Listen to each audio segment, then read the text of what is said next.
You must take your opponent into a deep dark forest where 2 plus 2 equals 5, and the path leading out is only wide enough for one. Mikhail Tal. Hello chess lovers, Suren here, and in this video I want to share with you another aggressive attacking game played by the legend, the 8th world chess champion Mikhail Tal. His opponent is Soviet-Ukrainian chess grandmaster Igor Platonov, and the game was played in 1973 in Dubna. Tal, who was playing with the white pieces, opened up with e4, to which Platonov responded with Sicilian defense c5, knight f3 d6, d4, c takes d4, knight takes d4, knight f6, knight c3 and a6. Black is going for Najdorf variation, against which Tal chooses the main line, which starts with bishop g5, e6. We have the classical main line f4 and queen b6.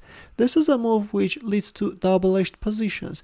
Instead of playing queen b6, bishop e7, queen c7 or knight d7 are considered to be solid and popular choices, but in our game we have queen b6, which leads to the so-called poisoned pawn variation. With this move, black is attacking the pawn on b2, and white can actually neutralize the threat by moving back the knight on b3, but being a very aggressive player, Tal decided to sacrifice that pawn, and there we have it. Poisoned pawn variation is on the board. Both players are looking for complications, and all this is going to be very interesting, right? I have to tell you that it was Bobby Fischer who popularized this line, and he even played it twice against Boris Spassky during the match of the century. Not successfully, of course. He drew one and lost the other game. Knight b3 by Tal, although I have to tell you that rook b1 is also playable, but in our game we have knight b3 and queen a3. Black is moving away his queen from the dangerous field, because at some point white can bring into life this a3 rook a2 idea. That's why we have queen a3 and bishop takes f6.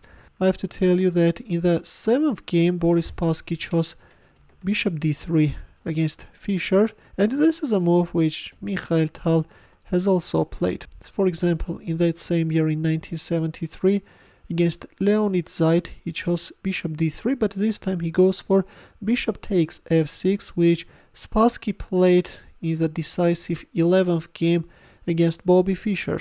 G takes f6, bishop e2 and knight c6. In the 11th game Fischer chose h5 against Spassky, but in this game we have knight c6, which is also a good move. Here Tal castled kingside, bishop d7 and bishop h5. With this move, white bishop is keeping an eye on f7, thus preventing black from castling queenside. Bishop g7, rook f3 and black castled kingside, which is a very bold decision. The absence of the g-pawn makes black's kingside vulnerable, and yes, this is a very bold approach. I have to tell you that despite the fact that after castling queenside black can lose the pawn on f7, but this is a move which is worth of taking into consideration. If bishop takes f7, then rook f8, and if bishop h5, then f5. Black is doing great, and the players have equal chances. Or after castling queenside, if rook d3, then bishop e8, neutralizing both threats. But instead we have castling kingside, which gives white great attacking chances. Here comes rook f1, knight a5 and rook h3. Tal is not paying attention what's going on the queen side. He proceeds with the attack. Knight takes b3, a takes b3, rook c8, king h1. In some cases Mikhail Tal is preventing this unpleasant check. We first see king h1 and f5. In return, black is opening up the dark squared bishop's diagonal. He takes f5 and queen b4. Black is targeting the knight on c3. By the way, he takes f5 is not really good because of this knight d5 move. That's why black decided not to surrender this central square and instead attacked the knight on c3. In return, we have f6.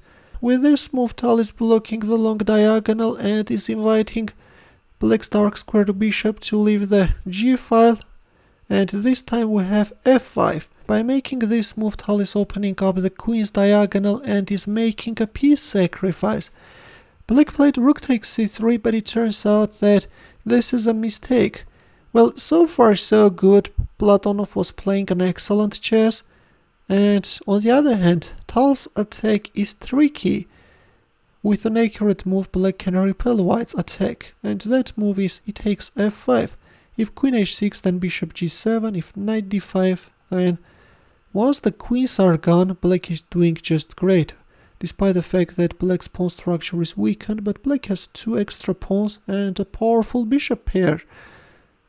Black has all the chances of converting this into a victory. But instead, after f5, black played rook takes c3. By the way, I have to tell you that bishop takes c3 is also not good. This is even worse because in this case, black can quickly get checkmated. If f takes g6, then queen takes g6 and black king is in a mating net. So in our game after f5, we have rook takes c3, and relying on this pin, Tal announced a check from g3. If rook takes g3, then you can lose your queen. And in here, Platonov played king h8, which is losing. I have to tell you that the only move which allows black to save the game is bishop g7. But already at this point, making this move requires a devilish calculation, you know, because after f6, you have to find a very difficult move. Can you find black's next move? Actually, in here, black has only one move, which is allowing him to save the game. And that move is an absolutely staggering rook f3 move. Yes, black is sacrificing his queen, but in return is threatening a checkmate. And it's difficult to find a good move for white. What are you going to play? Rook takes g7 is the best continuation, to which black can answer with king h8, and if queen e2, then this time black can go for rook takes f6. And yes, on the board we have an equality. Black manages to repel white's attack successfully. But instead, in our game after rook g3, we have king h8, and after queen h6, black resigned. Black was hoping for rook takes g3, but after white's queen h6 move, Platonov found out that to rook takes g3, black is not forced to capture one of the 3 hanging pieces and has a stronger move. Can you find the winning move for white? Ready?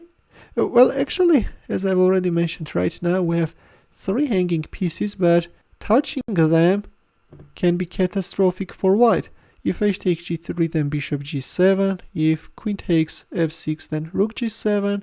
And if queen takes f8, then rook g8. In all 3 cases, black is winning. And the only move which allows white to win is an absolutely staggering bishop g6 move. And this was the move which Platonov missed when choosing this line. Yes, after bishop g6, black king is getting checkmated in 2. What a move, right, guys?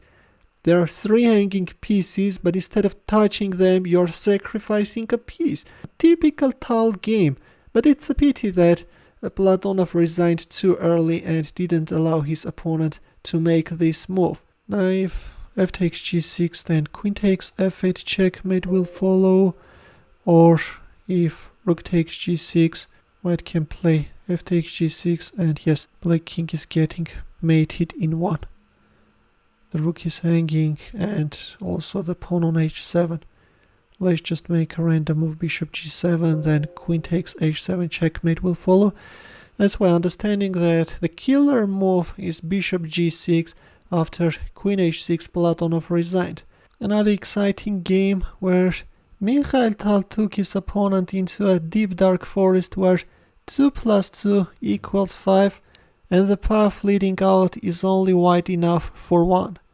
Well, in the end, let's also solve a chess puzzle where the task is to find the winning line for white. Try to find out how white concluded his attack.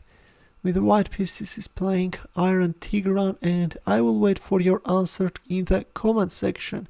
Thanks for watching. Here are more suggestions for you. Feel free to check them out as well. I will see you in my next video. Take care.